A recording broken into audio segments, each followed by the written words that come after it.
is your self-proclaimed media girly Gabb. And listen, I know it has been a while since we last put out some sort of podcast episode, which is why very happy that today I'm here with Alysa Liu, and we're just gonna have a little chat. Okay, so you've had a pretty successful season before you took your little break. You had the Olympics, your bronze medal at Worlds, and all of that. So I feel like it's different to talk about it in the moment versus taking a step back and thinking about it and talking about it. So how do you feel about that season? My last season skating in Yeah. 2022. Ooh, Yeah, a while ago. yes. I mean, it really does feel like yesterday. Doesn't feel like I left. It honestly feels like I time traveled back into skating or something. I don't know, but I mean, I was really happy with that entire season, to be honest. I had the most fun I've ever had, and those competitions, they were really big competitions, and that was my first year being senior international, I think. If it wasn't my first, it was my second maybe, but regardless, all these competitions were so big, so grand, it seemed. And I really just tried to enjoy myself at all of them. And I really did. And after all the competitions were over, I got to do some shows, a lot of show touring, which I hadn't done before. So that was also a new experience that I really enjoyed. And I really want to do it again. And I think that's one of the motivations for coming back. I don't know. I'm enjoying it a lot more even than the last time I skated my last season. It's way more fun now. So we'll talk about a bit about the Olympics because I feel like that was a big competition, once in a lifetime kind of thing. Yeah. So you had your gala to Itzy's Loco, and you had said that Jean-Luc had done the choreo, and then you had the dress lent by Olivia Smart, and I think Maddie Hubble and Maddie Chalk did your hair and makeup. I got the story time of that.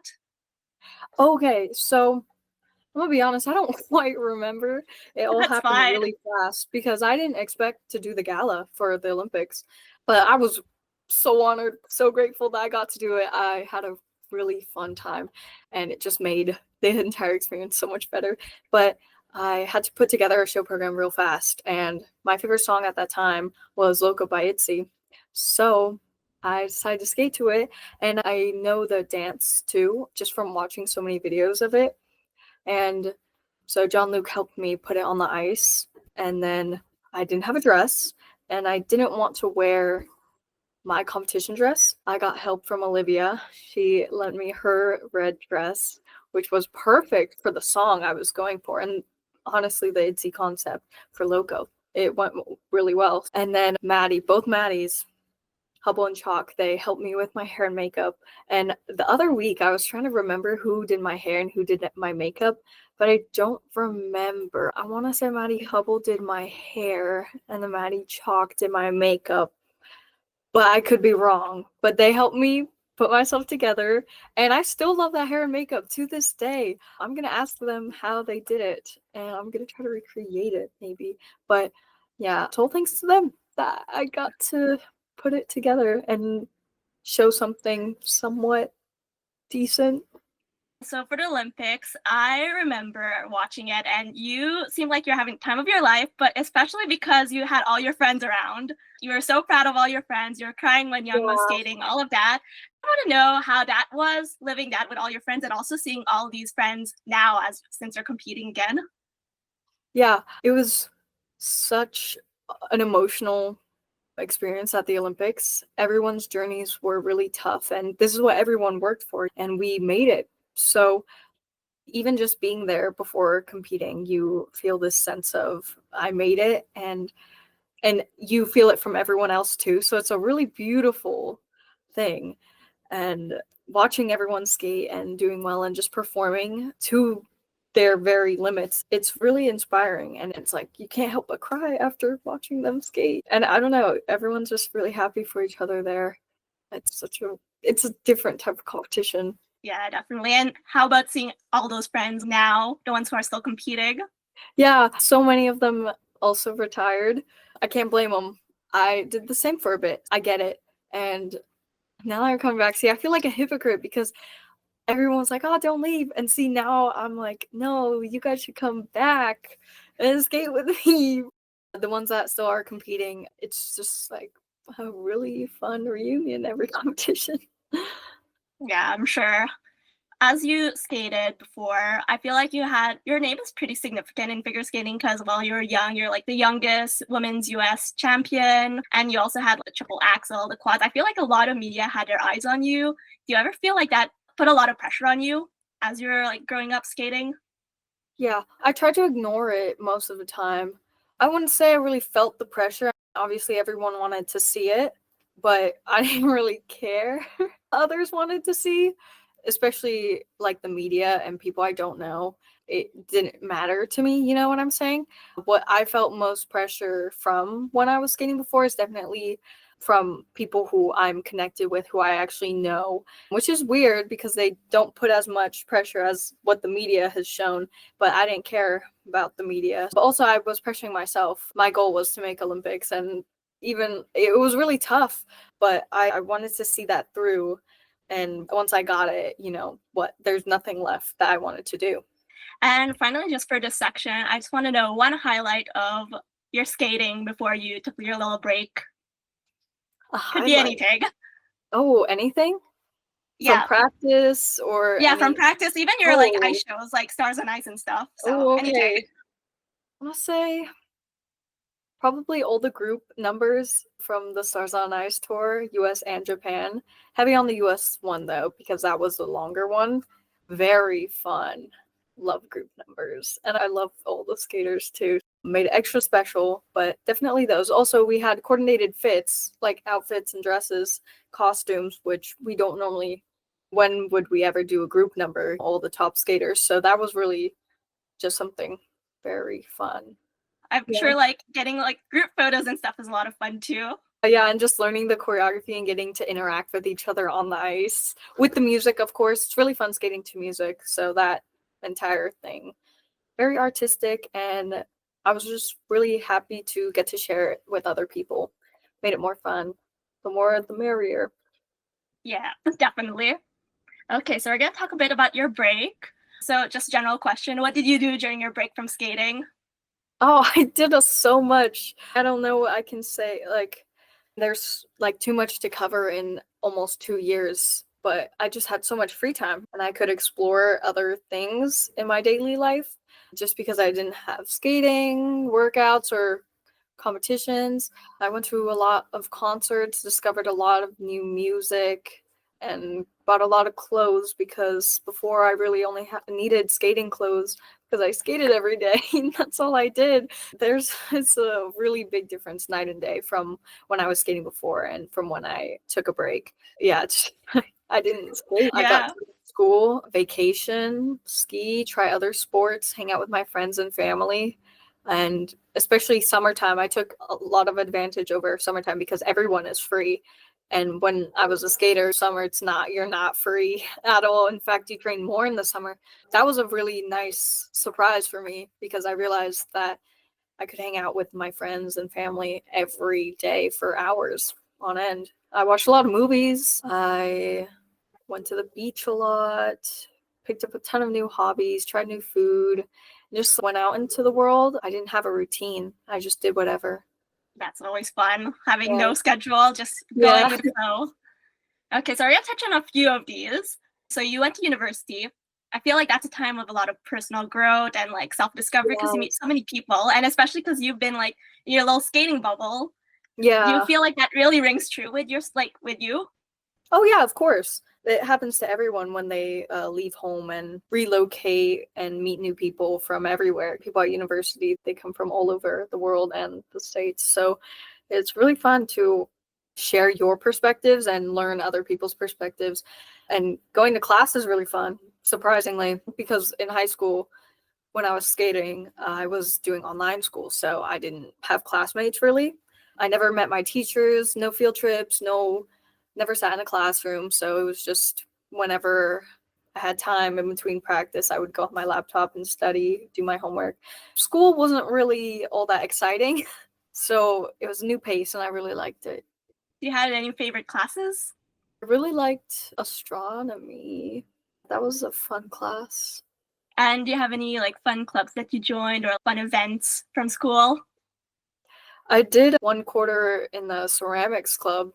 That was really interesting. I really like ceramics. I did it a couple times before school, and I saw they made a new club, so I did it for 1 quarter.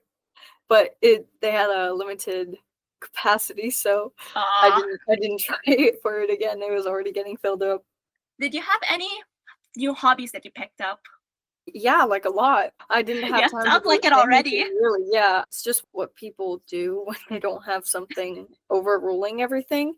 I tried almost every sport. Obviously, I'm not good at them. Not I didn't do it professionally or anything, just for fun. But quite remember what I really didn't do anything before. So everything I'm doing, it'd be too long to list, but I'll go. Okay, sport wise, probably tennis. Tennis is probably one of my favorites. Volleyball too, and ping pong. Me and my siblings do that quite a bit. It's really fun. I like binge watching movies. Oh, I play the piano. I played it when I was really young, and then I stopped, but I always had a piano. I just would play whenever I felt like it. I can sew. I've made some pieces of clothing, but it has slowed down since I started skating. Oh, I'm But sure. I'm trying not to let it die out. But I think I get hyperfixated on a lot of things. So I have so many micro hobbies that I've tried out and just never touched again. So I won't go over any of that, but I'd say the ones that have stuck are probably sewing. Oh, hiking. That's a big one. And photography. That's another one. Yes. Ooh. And so you mentioned going to concerts, any fun concerts that like really stuck out, any new artists that you discovered? Yeah, there's probably so many new artists that I discovered. I just don't know if I can name them or be 100% certain that I didn't know them before. But concert-wise, I don't think I went to any when I was competing. I might have went to one. I don't know. But my favorite one, that's really tough. I think maybe a Mitski concert or maybe Poppy or Ooh. Pink Panthers. Or there's too many. There's too many. That is fair, yeah. Magdalena Bay. There's too many. Yeah. That is They're all fair, good. yeah. You also mentioned, so you have your smiley piercing and you do piercings on yourself for fun. I gotta know how that started. I guess that's another hobby I picked up. Getting pierced at a shop is really expensive for no reason. So I thought I would learn it myself, be a little DIY girl. But yeah, so I picked that up just because it's cheaper and I trust myself a lot to get it in the right spot. Placement wise for the jewelry, I bought all the supplies I would need, like piercing needles. I don't do it with like safety pins or the piercing gun. I don't do that. You also said you went on vacation, so any fun places that you visited?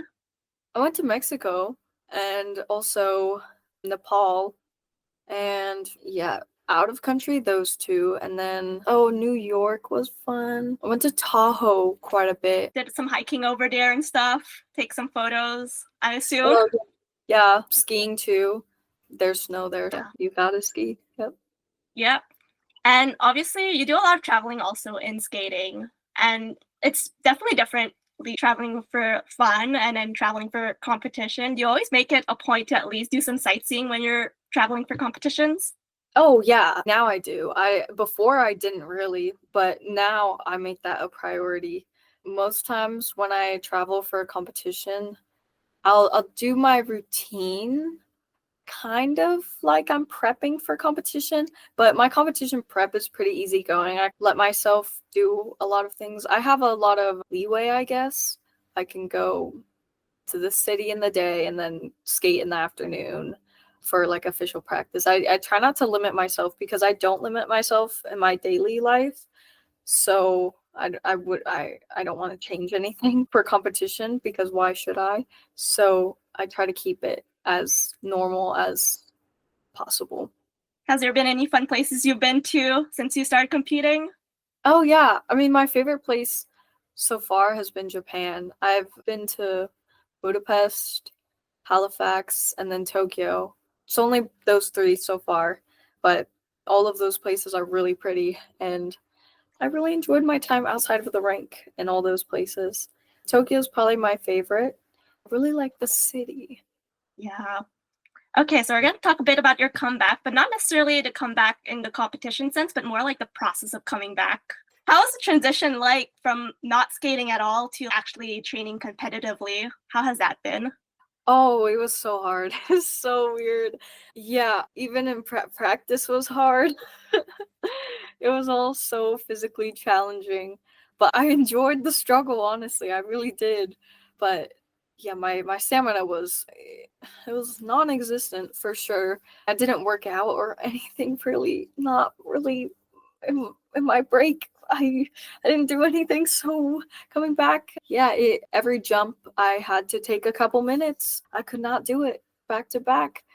And yeah, stamina training is probably my least favorite, but it's I need it the most. Yeah. It's the most challenging part right now. Yeah. It still is. I don't know when it'll stop. It's, Yeah. it's a slow process. You'll get there eventually. Yeah.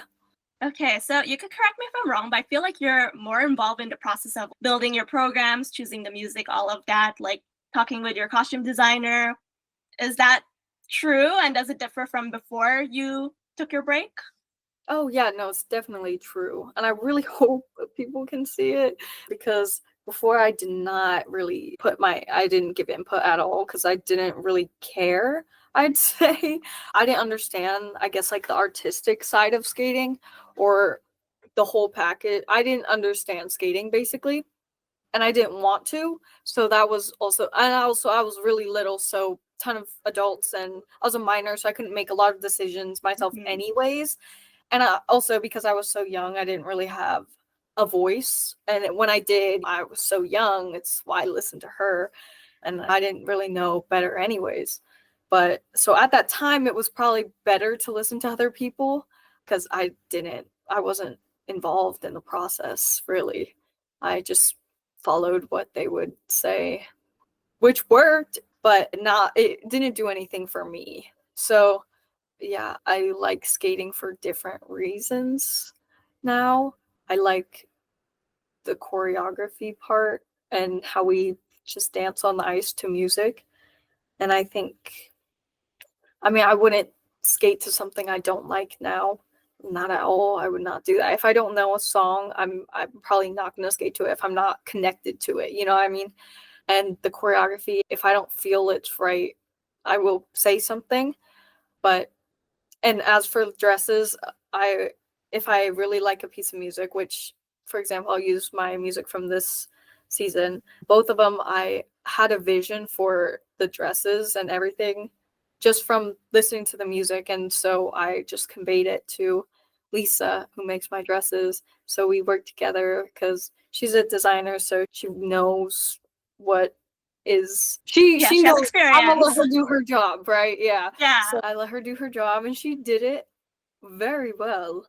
And yeah, it's a team effort still.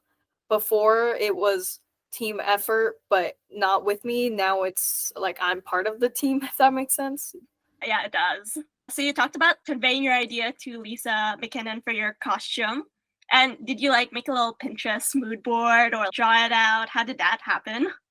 Yeah, I saved a ton of photos with the vibe or aesthetic that I was going for, whether for the shape of the dress, the colors, and etc. And then she draws out something and I give her like the yes or no, and we just kept working with that with all the sketches. But yeah, I had a lot of photos ready to go.